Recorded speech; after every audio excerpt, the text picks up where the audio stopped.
já viu? E fechando agora com o circuito.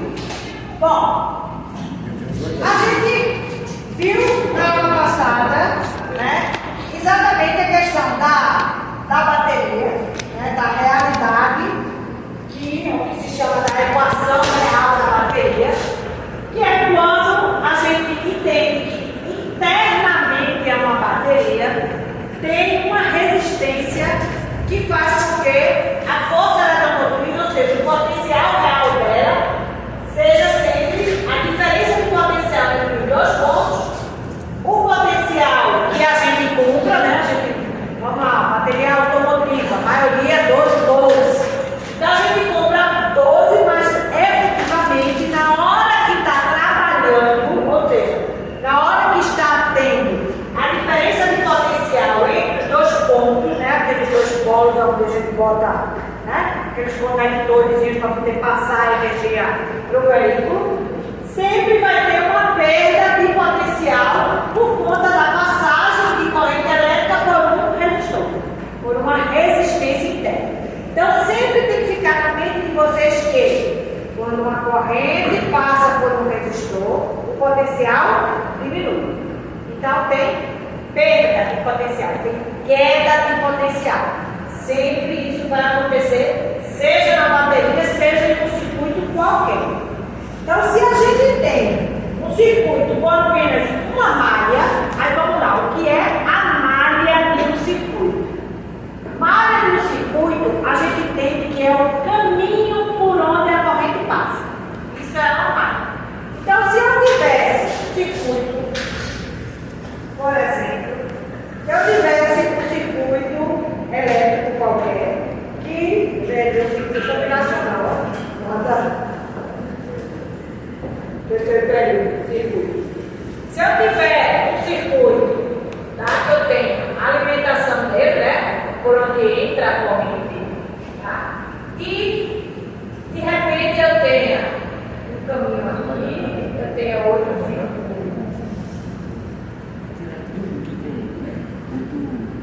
e aqui eu tenho outro caminho, eu tenho outro caminho aqui, tá, por exemplo, se eu tivesse um circuito desse, esse circuito é o circuito, esse circuito é um circuito que não tem uma única malha. Por que esse circuito não tem uma única malha? Porque vamos lá, vamos pensar o caminho que a corrente vai percorrer. Então a corrente sempre sai da alimentação, que é onde a gente liga o circuito, e aí a corrente parte sempre do polo positivo, convenção, né? Convenciona-se que a corrente sai sempre do polo positivo. Então a corrente passa, aí ela passa desse ponto, a corrente passa desse resistor, a corrente. Quando chega aqui, a corrente tem dois caminhos para ela percorrer. Então, ela não pode, esse valor de corrente não é o valor que passa nesse fio e não é o valor que passa nisso. Um pedaço vem para esse fio e um pedaço vem para cá. Digamos que aqui seja 1 e aqui seja 2. Quando isso ocorre em um circuito, significa que o circuito tem mais de uma malha, não tem uma única malha. Então, malha significa o caminho por onde a corrente vai passar, certo? O caminho que ela vai seguir até voltar para a alimentação de onde ela saiu. Porque é isso que a corrente deve fazer, ela deve percorrer e voltar para a alimentação, percorrer o circuito e voltar para a alimentação. A corrente ela não se desgasta, ela simplesmente passa por aquele caminho onde ela tem menor resistência, diga-se de passagem.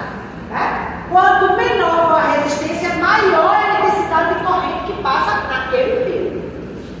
Mas não é a mesma corrente que passa em todos os pontos. Quando chegar aqui, um pedaço vai descer outro pedaço vai vir para cá. Então, não chega em 2 aqui, mas não passa em 2 aqui. Aqui vai passar outro pedaço, aqui vai passar outro pedaço. Chegou nesse vértice, é o mesmo fio, então continua sendo 4. Quando chega aqui, vai juntar e 3 com 4 com 1. Aí quem vai passar nessa resistência vai ser o 1 de novo.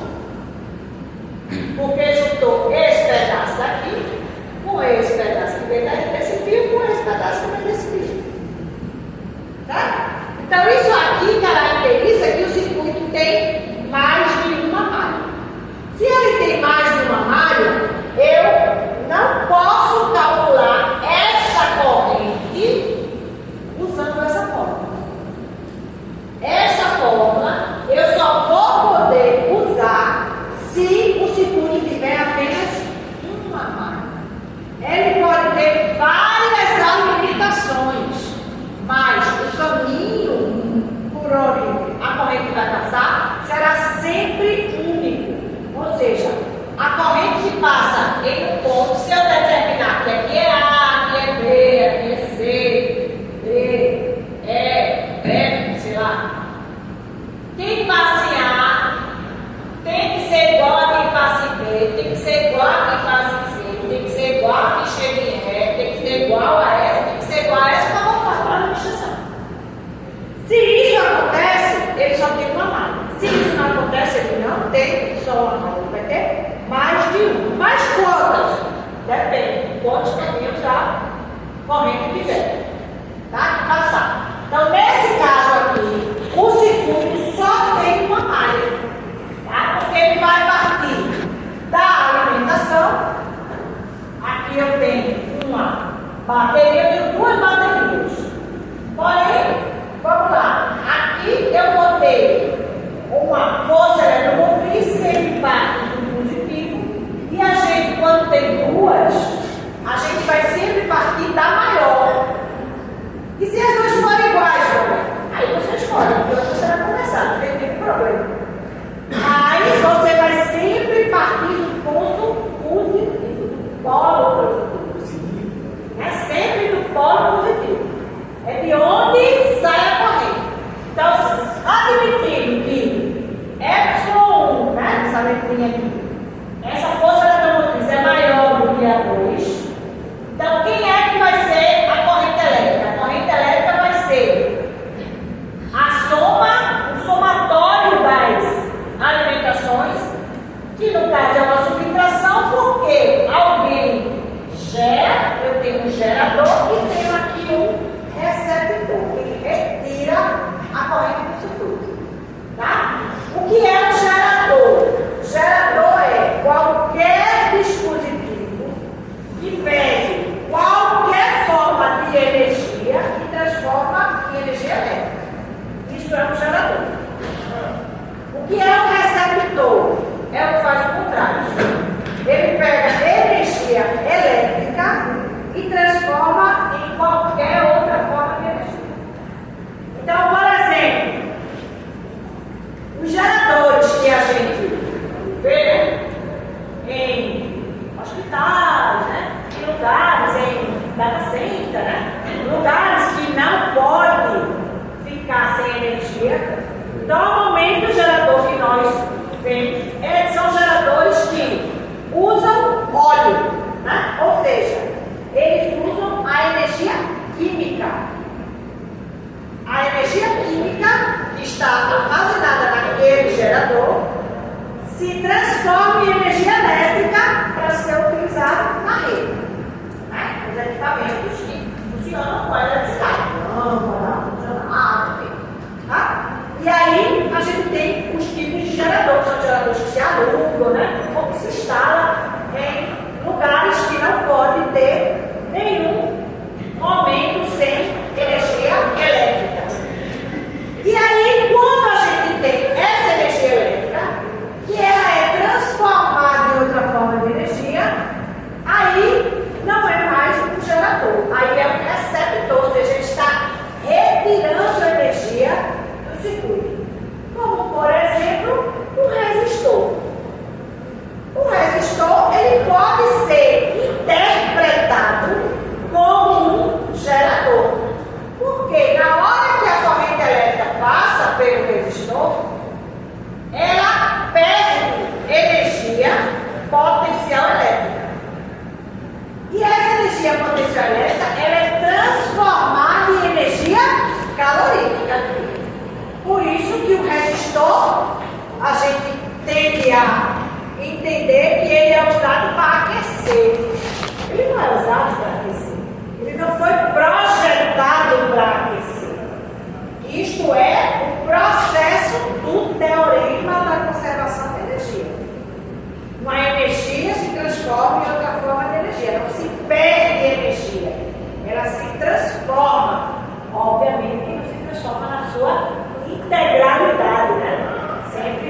perdas, né? Mas as perdas são insignificantes diante da totalidade de energia que está passando ali.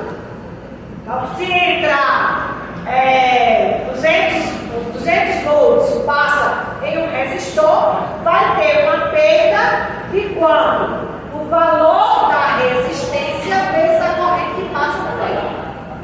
Tá? Então, é a perda que existe quando a corrente passa. Se perdeu, desapareceu? Não, se transformou em outra forma de energia. No caso do receptor, ou seja, do resistor, se transforma em energia calorífica. E aí, o que está ao redor recebe calor.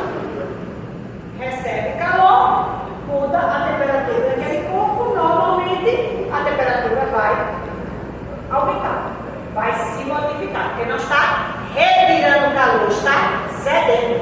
Então, quando a gente cede calor, o corpo aumenta a temperatura. Quando a gente retira calor, o corpo diminui a temperatura.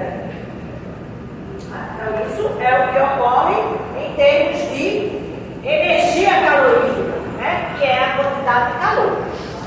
Logo, quando a gente tem um circuito que tem apenas uma malha, a forma de calcular a corrente é a forma mais simples possível.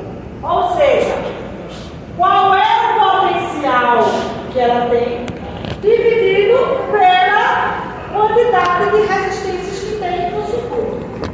Tá? E essa soma, ela acontece pela chamada associação de resistores. Porque quando nós temos resistores que estão em uma mesma linha, eles, na verdade, estão associados em série. E na associação em série, a resistência equivalente é simplesmente a soma de todos os resistores. A gente vai ver no próximo slide aí. Mas já é a maneira com que a gente tem para calcular a corrente que passa no circuito com apenas uma malha. Certo? Então, circuito com apenas uma malha, onde é que eu calculo a corrente? Somatório dos potenciais, ou seja, das forças eletromotrizes, dividido pela soma das resistências. É essa maneira que se calcula um circuito de uma única malha. Calcula a corrente que passa nesse circuito. Beleza. Como eu falei de associação, então vamos relembrar as associações de resistores. Primeiro passo. Para que a gente associa resistor? Não é meramente para fazer conta, né? Isso aí é para fazer prova de Enem, né? Mas na prática, para que se associa resistor?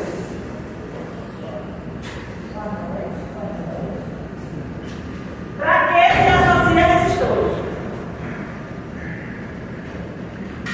A associação de resistor, ela é feita, ela foi pensada pelo simples fato de que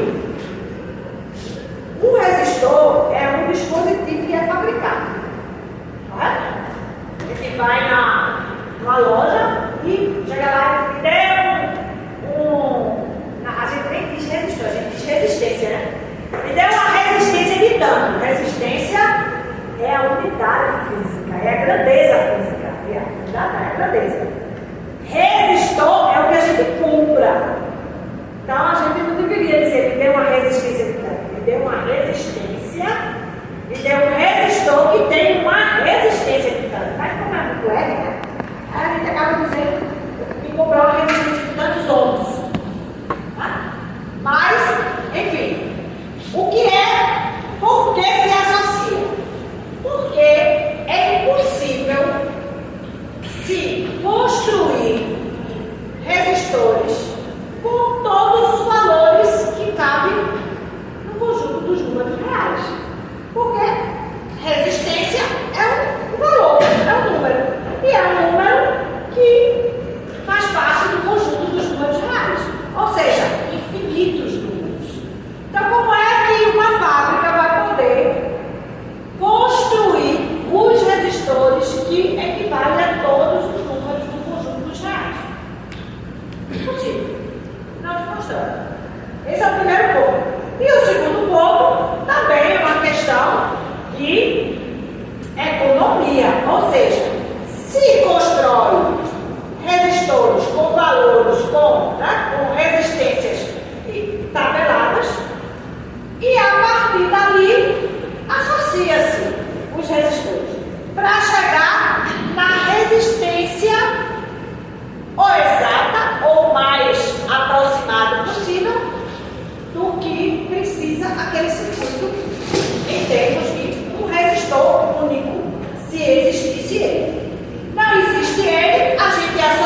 vão receber o potencial após a passagem daquele resistor. Porque, mais uma vez, qual é a função do resistor? É diminuir o potencial elétrico após a passagem naquele circuito. Porque o que a gente tem que ter em mente é o seguinte: todo mundo já viu o circuito, né? É só ir ali no repórter que tem um monte, né? Quando eles desmontam, está lá, né? Circuito de impressoras, de notebooks, de computadores, enfim. E aí a gente tem vários dispositivos colocados dentro. Capacitores, indutores, né? Uma bateriazinha, um motorzinho para funcionar, tal. Todos eles funcionam com a mesma diferença de potencial? Não. Mas todos eles são ligados na mesma diferença de potencial, 220 volts, para tomar. Então, para que todos eles pudessem trabalhar com 220 volts, provavelmente as dimensões deles não caberiam naquele circuito tão pequenininho. Aquela plaquinha onde eles estão instalados. Então, por isso, é necessário que alguém limite o potencial que chega naquele capacitor, que não consegue trabalhar com 220. Ele precisa trabalhar com menos. Mas ele, para trabalhar com 220, ele tem que ser muito maior, só que muito maior ele não cabe no circuito. Então ele tem que trabalhar com menos potencial. Mas como se a limitação é 220? Colocando um resistor antes do potencial chegar nele. E aí, um resistor de quanto? De um valor necessário que diminua o potencial ao ponto de, quando o potencial chegar nele, não danifique o capacitor. Certo? Então, para isso é que foi projetado, que foi pensado o resistor.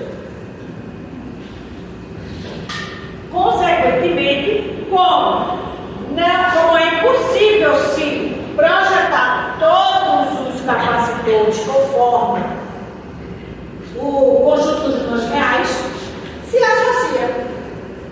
Se associa para ter a resistência necessária para aquele resistor funcionar e não danificar os componentes que estão naquele circuito, que vão receber uma única diferença de potencial, que é a diferença de potencial da rede. E aí, como é que a gente associa? Ou a gente associa em série, ou a gente associa em paralelo. São os dois tipos de associação. Aí, de cara, associação em série. Como é que eu sei se eu vou precisar associar em série ou se eu vou precisar associar em paralelo? Aí tem uma informação muito básica. Se eu quero um valor maior do que o que eu possuo ou do que se fabrica, eu vou associar em série. Porque em série eu vou agrupar os resistores. Então, se eu tenho, digamos que eu tenha no meu estoque resistores de 1 ohm, de 0,5 e de 4 ohms. Pronto. Mas eu preciso de uma resistência, eu preciso de um resistor que tenha 12 ohms. Não se fabrica de 12. Admitindo que não se fabrica de 12. O que é que a gente vai fazer? Eu tenho valores menores e eu quero um valor maior. Então, eu vou associar em série. Quantos? Vou montar a associação, vou calcular para poder chegar naqueles 12. É melhor que chegue em 13 do que chegue em 11,5. Melhor para mais do que para menos. Porque para menos vai chegar um potencial maior ali na frente que possa ser que quem esteja ali na frente não aguente e abotar. Então, é melhor menos. Menos significa resistência maior. Certo? Então vamos lá. Eu preciso de um resistor maior. Eu associo em série.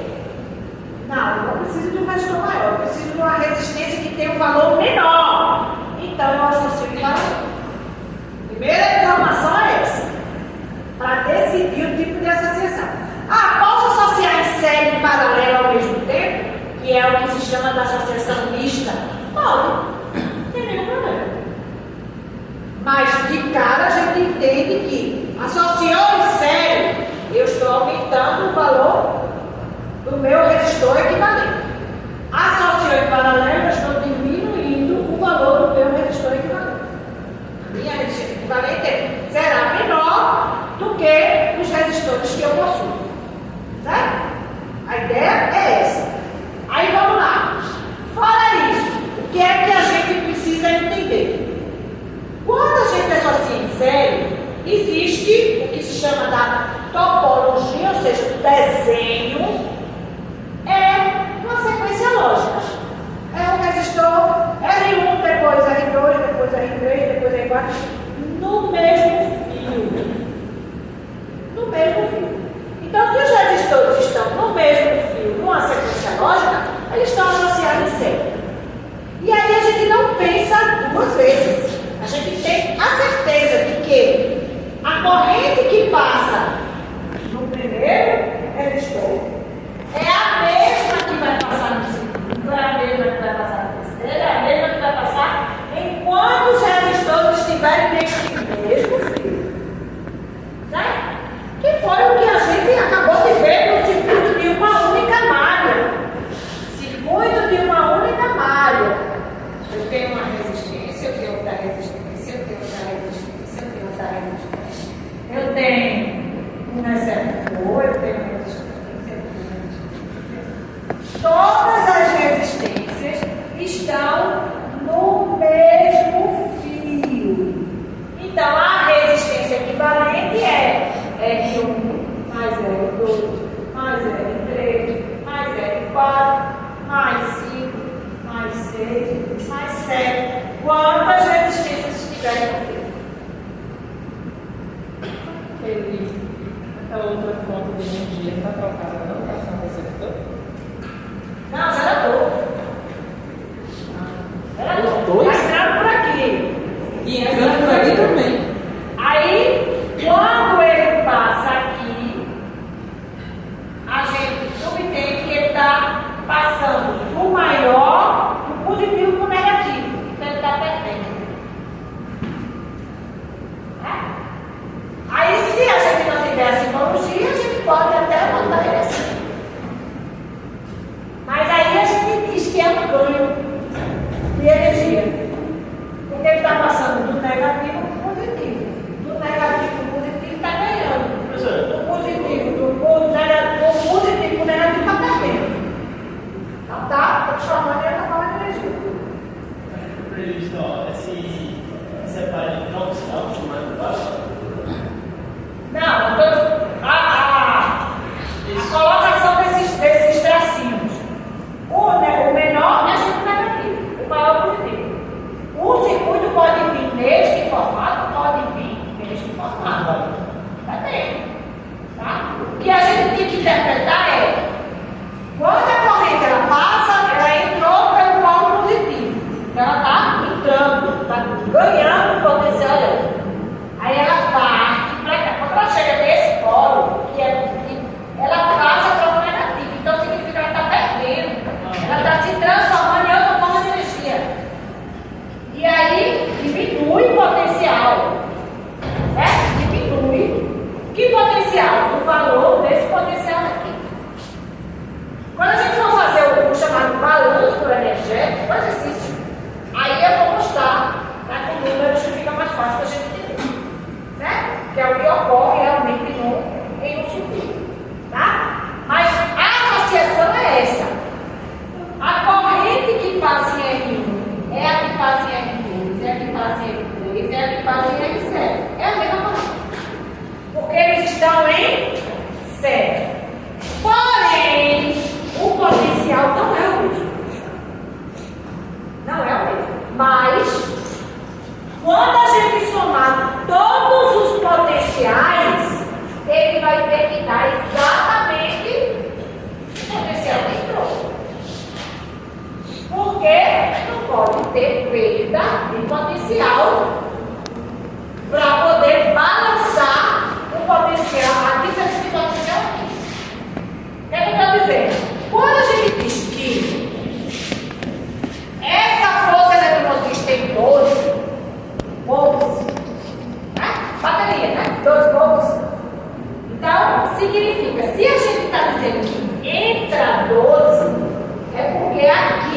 vai chegar a zero, sim ou não? Porque não é uma diferença de potencial. Então é 12 nesse ponto, 0 nesse ponto. Se aqui é 12 e eu disser que nesse polo positivo tem 12, aqui tem que ter 0. Porque é a diferença de potencial. O potencial de um ponto vezes do outro. DDP, tensão, é diferença de potencial. Certo? Se eu não quiser dizer que aqui é 12, disser que aqui é 13, não tem problema nenhum. Aqui tem que ser 1. Tem que chegar um volt aqui, porque aqui entrou 13.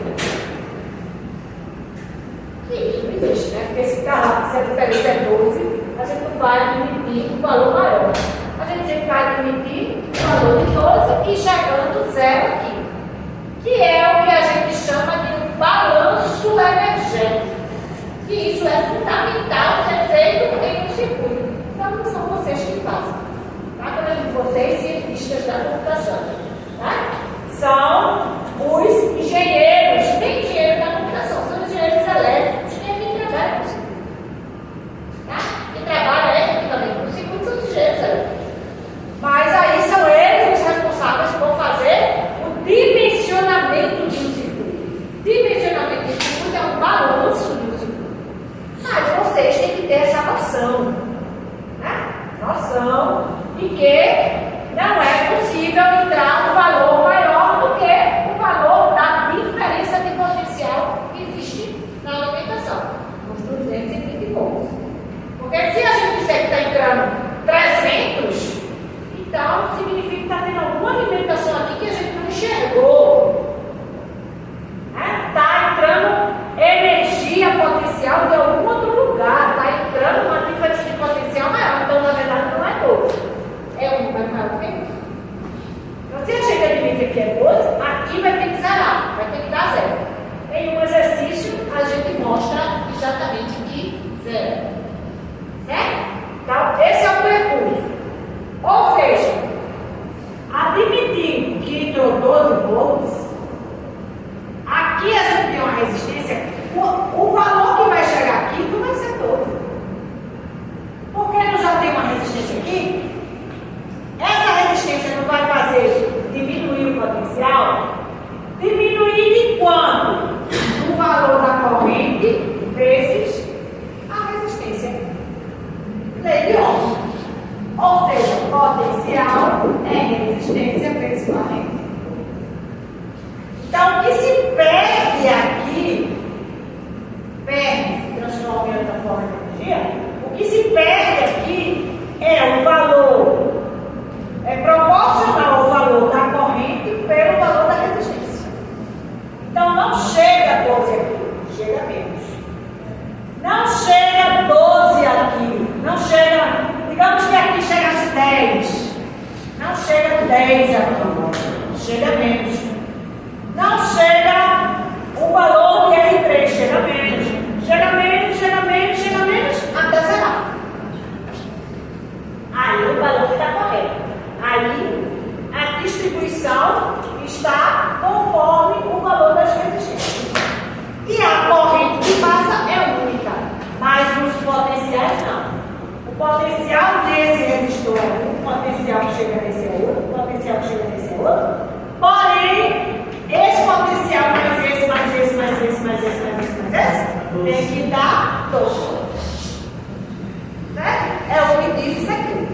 A tensão, né? O DDP, ou melhor, DDP vezes tensão.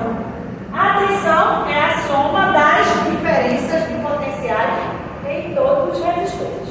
Logo, como é que a gente calcula a resistência equivalente em um circuito que tem resistores em série? É só a gente somar as resistências. Então, a fórmula, né, para resistores em série, resistência equivalente é igual ao somatório de todas as resistências que existem no circuito.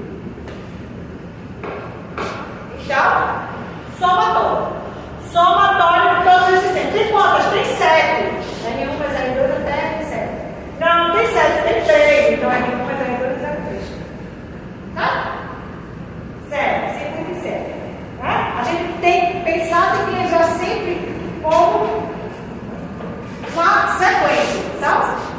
ligados em sequência.